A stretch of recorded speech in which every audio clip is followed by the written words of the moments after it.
Tá dentro. Há uma hierarquia entre essas palavras. Vocês conseguem ver o quadro daí?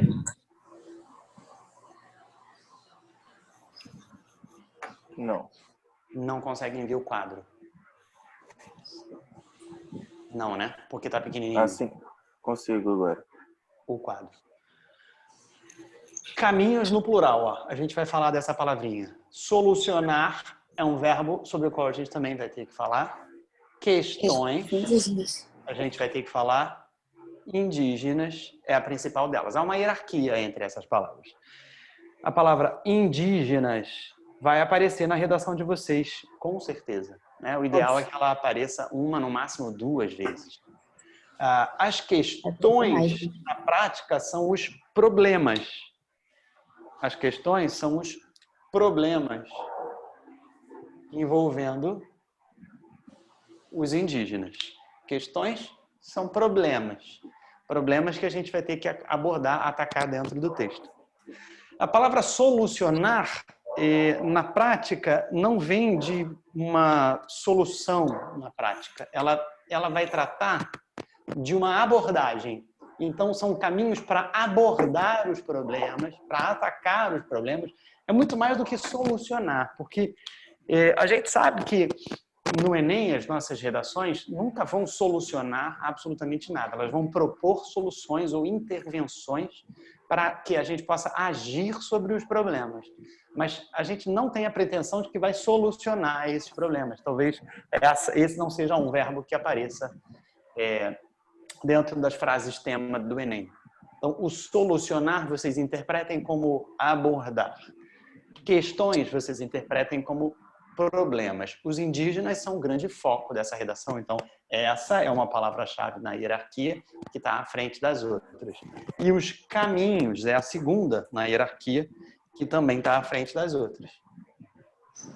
Caminhos no plural. E aí eu pergunto a vocês, mesmo caminhos estando no plural, vocês são obrigados a usar na redação de vocês mais de um caminho para abordar problemas relacionados aos indígenas?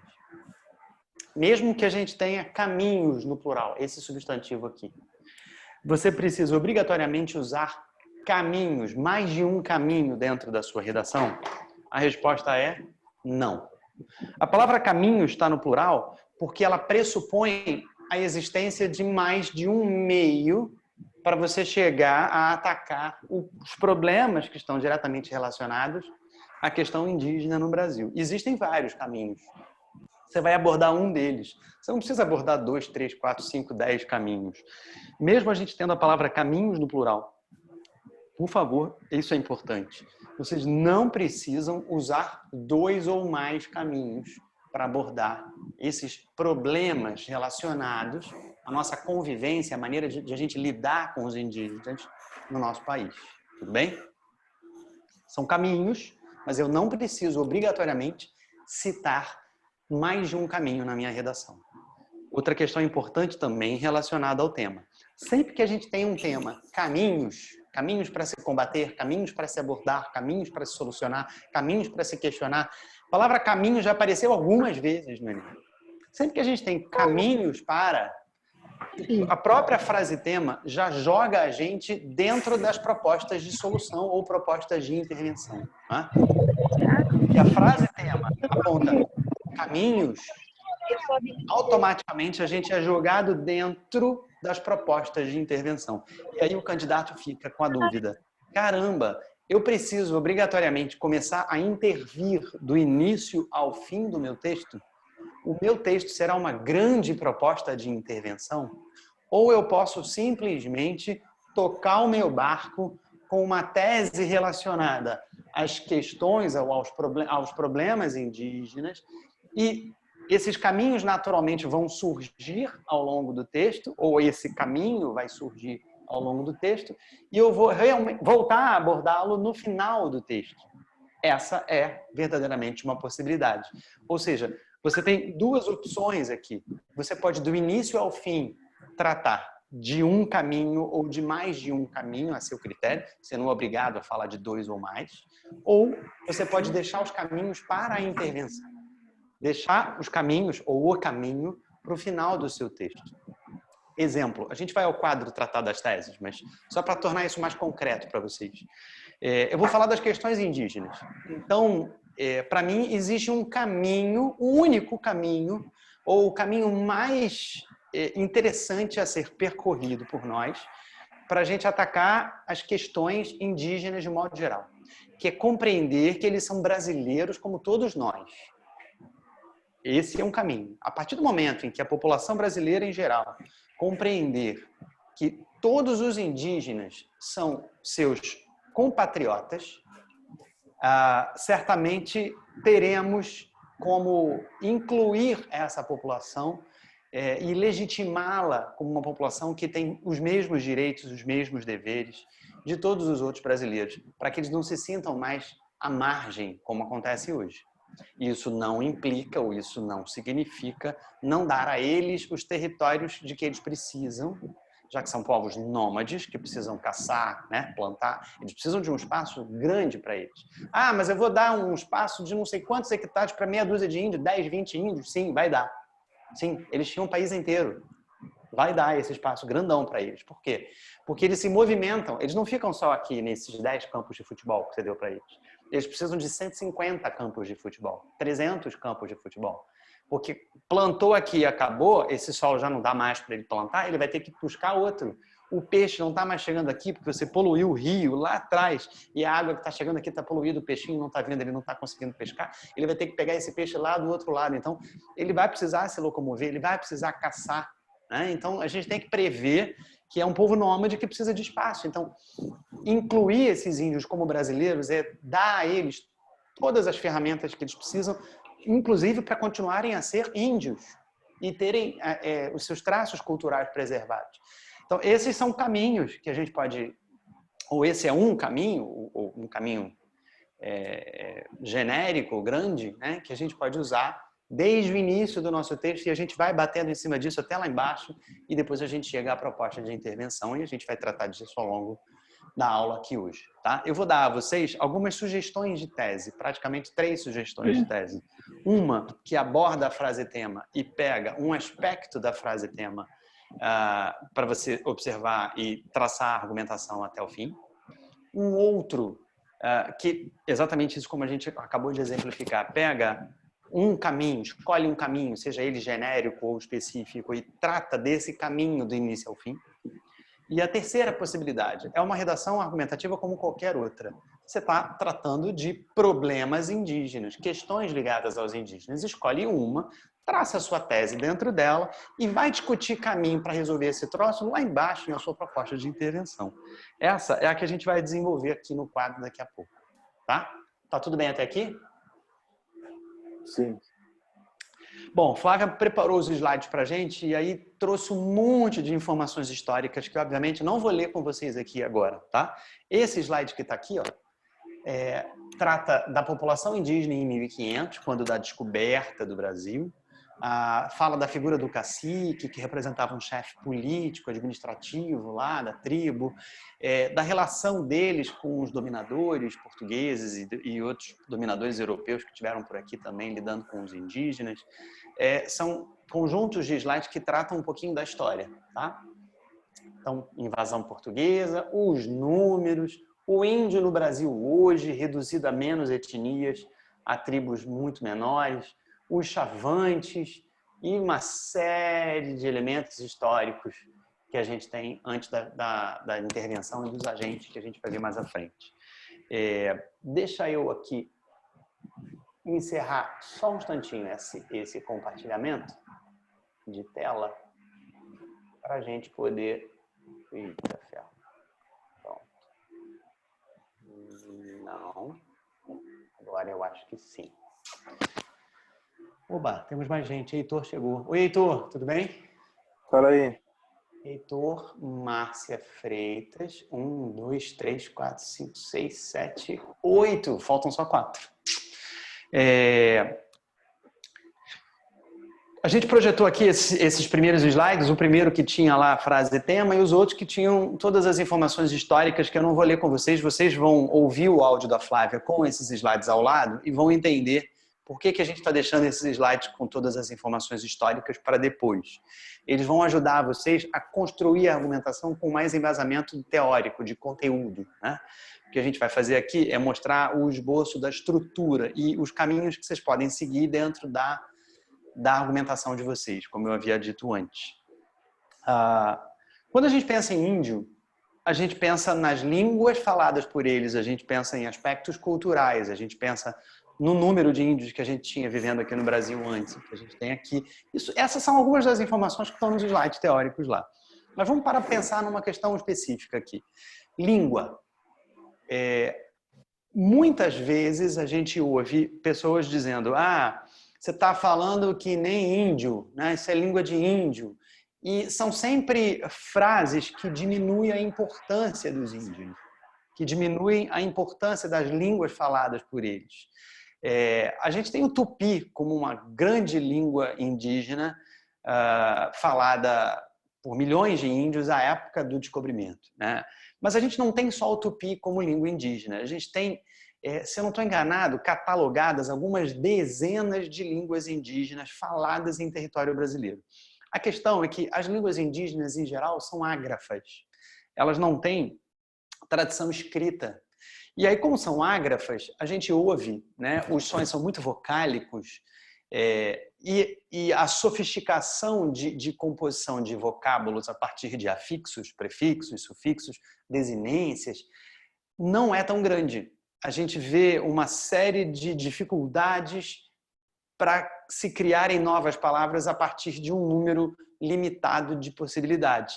E por que isso acontece? Porque as palavras, as frases que a gente usa, elas servem para a nossa comunicação. E a gente vai se comunicar de acordo com o que está na nossa mente, né? De acordo com os nossos pensamentos, de acordo com as nossas ações e com as nossas atividades de interação social.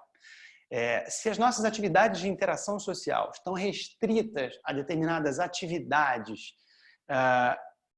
promovidas no âmbito da tribo, né? Então, caçar, se alimentar, fazer sexo, se reproduzir, ouvir a palavra do líder político local, brincar de uma série de brincadeiras quando se é criança, quando se é adulto, dançar, cantar. Tudo vinculado à cultura indígena está ali materializado nas palavras usadas por eles nesse processo de interação social. Se esse processo de interação social prevê um número limitado de possibilidades, essas palavras elas não vão conseguir dar conta de explicar outras possibilidades que estão fora daquele arcabouço cultural. Estão entendendo onde eu quero chegar com isso? Quando o homem branco chega ao lado do índio e mostra objetos, explica ações que nunca foram pensadas por eles, que estão fora do arcabouço cultural, eles não têm uma palavra para determinar aquilo, né? É difícil você ter uma palavra para identificar aquilo. Eles podem criar uma na hora, né? Por associação ou uma frase, como a gente faz quando a gente vai lidar com alguém ou com uma cultura menos conhecida.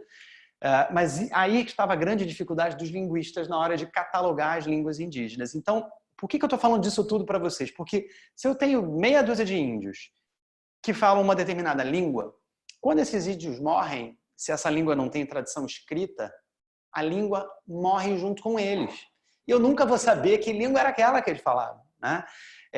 Isso traz para a gente uma perda cultural, né? A gente tem uma perda ali. Mas o latim, por exemplo, foi uma língua que morreu.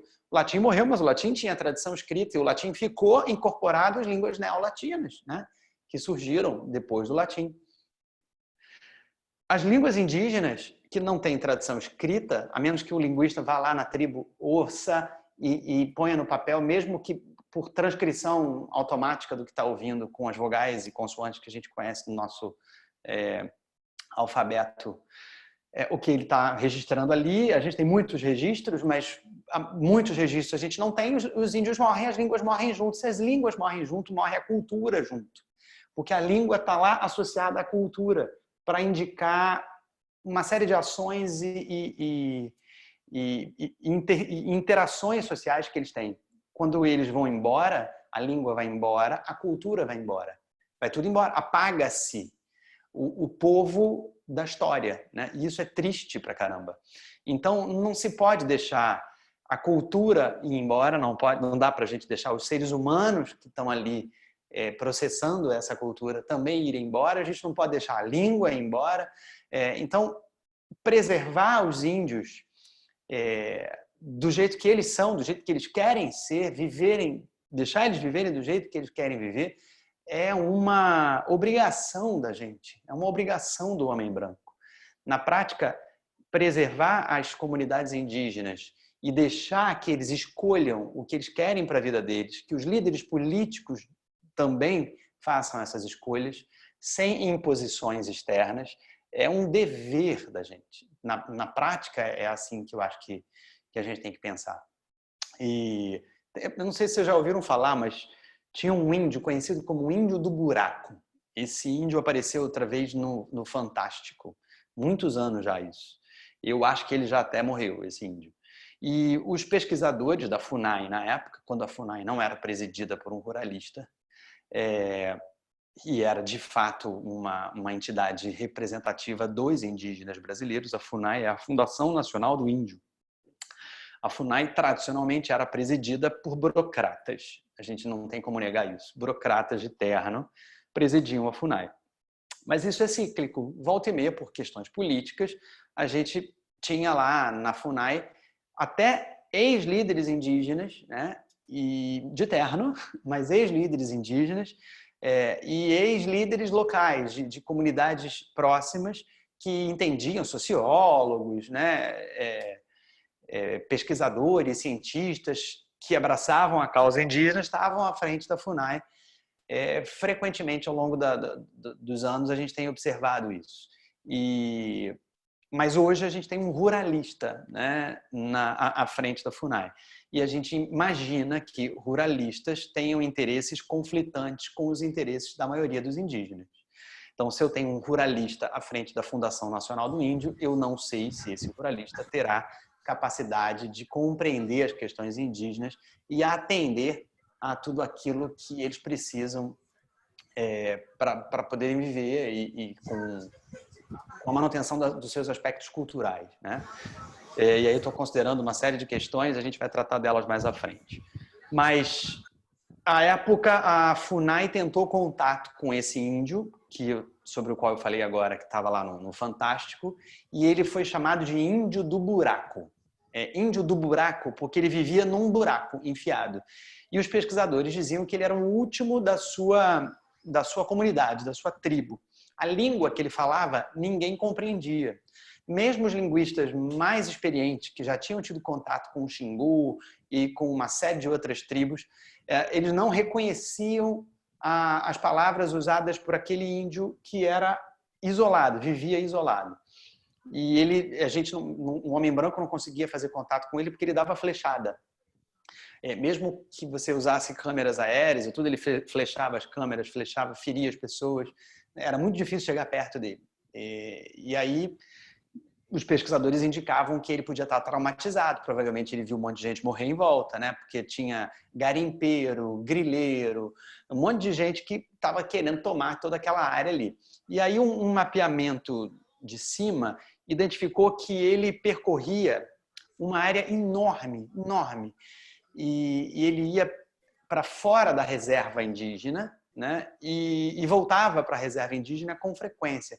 Por isso ele acabava tendo contato com o homem branco, e esse contato era sempre perigoso, porque era um contato conflituoso, né? Tinha lá o cara que era garimpeiro, que precisava daquela área para poder garimpar e tirar ouro, e tinha um índio lá que dava uma flechada nele. O cara não quer tomar uma flechada do índio, então ele ia armado, matava o índio, resolvia o problema dele e pegava o ouro que ele queria ali. Isso sempre foi assim. Então, a FUNAI é uma fundação que existe para resolver esses conflitos, para evitar que essas coisas aconteçam. Só que, infelizmente, há o temor de, quando se põe alguém na FUNAI, cujos interesses são outros, talvez conflitantes com os interesses dos indígenas, isso possa provocar algum tipo de problema ou agravar o problema da animosidade entre índios e homens brancos. Bom, antes da gente ir para as teses possíveis e para o desenvolvimento da redação, vamos continuar pensando nas questões indígenas, né? Então, eu tenho caminhos, eu tenho muitos deles, caminhos para se abordar, se atacar, tocar nos problemas, vários problemas que envolvem os indígenas no Brasil. Então, vamos primeiro falar desses problemas. A gente está tratando deles aqui. Problema número 1. O brasileiro, em geral, acha que o índio é preguiçoso. Ao longo da história, a gente estudava isso na escola. Índio era preguiçoso, não servia para ser escravizado e tal, pereré, aquela baboseira toda. Segundo problema, ou segunda